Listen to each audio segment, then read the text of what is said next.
Hi friends, this is sorry cinema bus அப்டேட்டில் அடுத்தது ஒரு சூப்பர்பான ஒரு அப்டேட்டோடு வந்திருக்குங்க. ஸோ தலைவர் பார்த்தீங்கன்னாக்கா எந்த ஒரு ரெக்கார்டையுமே மிச்சம் வைக்கிறதா இல்லைங்க கூலி படத்தில். ஸோ ஓப்பனிங் அந்த புக்கிங் ஆரம்பித்து இப்போ படத்தோடைய அந்த பாக்ஸ் ஆஃபீஸ் வசூல் வரைக்குமே பார்த்தீங்கன்னாக்கா பட்டை கிளப்பினுக்காரு.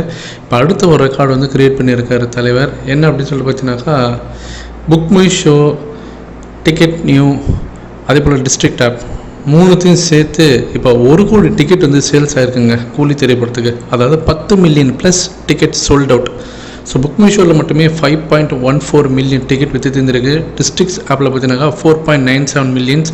அப்புறம் மிச்சம் மீதி இருக்கிறது பார்த்தீங்கன்னாக்கா நம்ம டிக்கெட் நியூவில் இருக்கிறது. ஸோ ஓவராலாக பார்த்தீங்கன்னாக்கா 10 மில்லியனுக்கு மேலே டிக்கெட் வந்து இப்போ விற்று தந்துருக்கு. இதில் குறிப்பாக சொல்லணுன்னாக்கா புக் மை ஷோவில் மட்டுமே 5 மில்லியன் டிக்கெட்ஸ் வந்து சோல்ட் அவுட் ஆகிருக்கு. ரஜினி சாருக்கு இது 3வது முறை இதுமாரி நடக்கிறது. ஏற்கனவே 2.0 ஜெயிலர், இப்போ கூலி திரைப்படத்துக்கு நடந்திருக்கு. இதை தாண்டி தமிழ் சினிமாவில் யாருக்கா இது நடந்திருக்கா அப்படின்னு பார்த்தீங்கன்னாக்கா லியோ படத்துக்கு மட்டும் நடந்திருக்கு. ஸோ எந்த அளவுக்கு ரஜினி சார் வந்து டாமினேட் பண்ணுறாரு அப்படின்றது நமக்கு இந்த இடத்துல ஈஸியாக நம்மளால் புரிஞ்சிக்க முடியுது.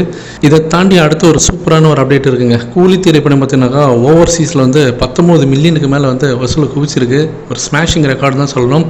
இதன் மூலியமாக இந்த வருஷத்தோடைய நம்ம இந்தியன் பாக்ஸ் ஆஃபீஸை பொறுத்த வரைக்கும் இன்டர்நேஷ்னல் லெவலில், அதாவது ஓவர்சீஸில் பொறுத்த வரைக்கும் ஹையஸ்ட் கிராசிங் மூவியாக வந்து கூலி திரைப்படம் தான் இருக்குது. எந்த ஒரு இந்திய படமும் பார்த்தினாக்கா இந்த வருஷத்தில் இவ்வளோ வசூலில் குவிச்சதே கிடையாதுங்க. ஸோ அந்த அளவுக்கு தாறுமாறாக பார்த்தினாக்கா ரஜினி சார் வந்து ரெக்கார்டை படைச்சினுக்காரு. அதை நம்ம வந்து கண்கூடாக நம்ம பார்க்குறோம். ஸோ அது வந்து ஆஸ்திரேலியாவாக இருக்கட்டும், ஸ்ரீலங்காவாக இருக்கட்டும், Singapore, Malaysia, England, Germany, North America, gulf கண்ட்ரிஸாக இருக்கட்டும், எல்லா இடத்துலையுமே தாறுமாறாக பார்த்தினாக்கா வசூலில் குவிச்சினுக்காரு. இந்த நிலையில் புக் மை ஷோ பார்த்தினாக்கா அவங்க வந்து ஒரு ட்வீட் ஒன்று போட்டிருக்காங்க. இந்த கூலி படத்தோடைய அந்த மெகா சாதனை ஸோ புக் மை ஷோவில் பார்த்தீங்கன்னாக்கா அடித்து நகர்த்தின்னு இருக்குது. ஸோ அதனால் அவங்க என்ன பண்ணிருக்காங்கன்னா லோகேஷ் கனகராஜ், ரஜினி சார், அனிருத் 3 பேருடைய ஃபோட்டோவை போட்டு ஃபயர்லாம் விட்டுருக்காங்க.